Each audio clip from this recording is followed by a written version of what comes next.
আসসালামু আলাইকুম। Welcome back to Atifa channel. শীতকালের অন্য সব কিছু খারাপ লাগলেও শুধু একটা জিনিসই ভালো লাগে, সেটা হচ্ছে শীতকালে অনেক অনেক ধরনের সবজি পাওয়া যায় এবং পিঠাপুলিও খেতে খুব ভালো লাগে শীতকালে। গত বছর এই সময় একটা বিয়ের দাওয়াত খেতে গ্রামে গিয়েছিলাম। তখন অনেকগুলো সর্ষে ফুল দেখেছি এবং সেগুলো দেখে মাথায় একটাই জিনিস আসলো, একটা ডিশ তো আমাকে সর্ষে ফুলের মিনিমাম বানাতেই হবে। ময়মনসিংহে একবার আপুর বাসায় গিয়েছিলাম। ওখানে ওনারা সর্ষে ফুলের এক রকমের বড়া বানায়, যেটা অনেক অনেক বেশি টেস্টি, বাট আমি এখনও ওটা বানাতে শিখিনি। তাই আজকে আমি বানাবো সর্ষে ফুলের ডিম ভাজি। আমি এটা শিখেছি আমার মায়ের কাছ থেকে। আমার আব্বা বিভিন্ন রকমের খাবার খেতে খুব পছন্দ করত, আর আমার মা আলহামদুলিল্লাহ অনেক টেস্টি টেস্টি খাবার বানাতো। ইউটিউবের বদৌলতে এখন মানুষ খাবারের ভিন্নতা অনেক দেখতে পায়, কিন্তু যখন ছোট ছিলাম তখন ইউটিউব ছিল না। তারপরও আমাদের বাসায় যথেষ্ট খাবারের ভিন্নতা ছিল। পোস্তদানার ভর্তা, ফলি মাছ দিয়ে কোপ্তা বানানো, কিংবা আলু দিয়ে ডিম ভাজা, সর্ষে ফুল দিয়ে ডিম ভাজা তারই মধ্যে একটি খাবার। আজকের রান্নায় তাই থাকছে সর্ষে ফুল দিয়ে ডিম ভাজা। এখানে আমি একটি কাঁচের ছোট বাটিতে ছোট ছোট করে কেটে নেওয়া সর্ষে ফুল নিয়ে নিয়েছি। সাথে নিয়েছি 3টি কাঁচা আলু, একটি আদা, একটি পেঁয়াজ এবং অল্প পরিমাণে জিরা। সবগুলো একসাথে ভালো করে বেটে নিয়েছি। আপনাদের যদি ব্লেন্ডার থাকে আপনারা ব্লেন্ডারে ব্লেন্ড করেও নিতে পারবেন। সাথে নিয়ে নিয়েছি 2টি হাঁসের ডিম। আপনারা যদি প্রথমবার আমার ভিডিও দেখে থাকেন, সেটা ইউটিউব থেকে হলে ইউটিউবে সাবস্ক্রাইব করে দিবেন। আর যদি আপনারা ফেসবুক থেকে দেখে থাকেন তাহলে আমার পেজটিকে ফলো করে দিবেন। আমাকে অনুপ্রাণিত করতে আমার সাথেই থাকবেন। কে কোথা থেকে আমার ভিডিও দেখছেন কমেন্ট করে জানাবেন।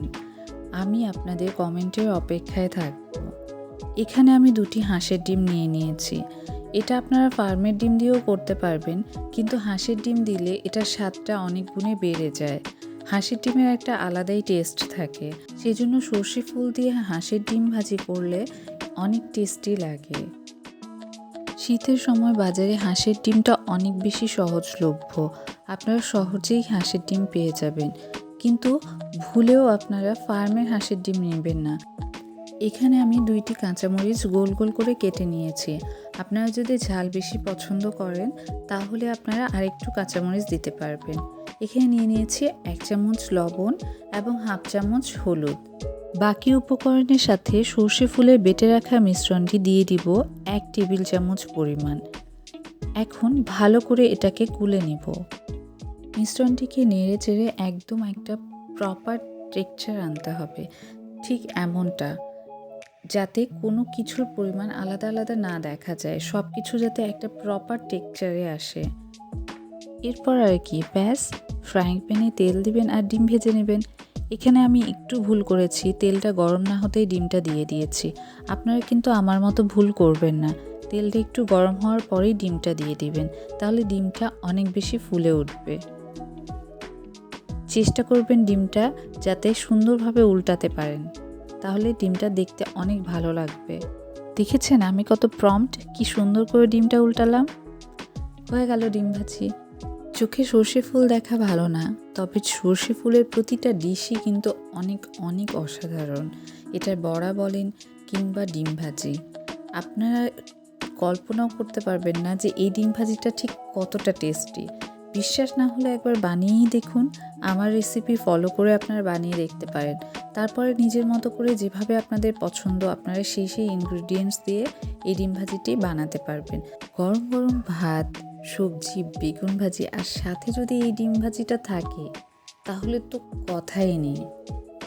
যারা ঘি খেতে পছন্দ করেন তারা সাথে একটু ঘি নিয়ে নেবেন, দেখবেন যে এর থেকে অমৃত আর কিছুই হতে পারে না। এত টেস্টি এবং অসাধারণ একটি ডিশ, আপনারা বিশ্বাস করুন এটা খুব খুব মজার একটা ডিশ। আপনারা বানিয়ে দেখুন এবং আমাকে কমেন্ট করে জানান আমার রেসিপিটি আপনাদের কেমন লেগেছে। ধন্যবাদ সবাইকে, আমার সাথেই থাকবেন। আসসালামু আলাইকুম।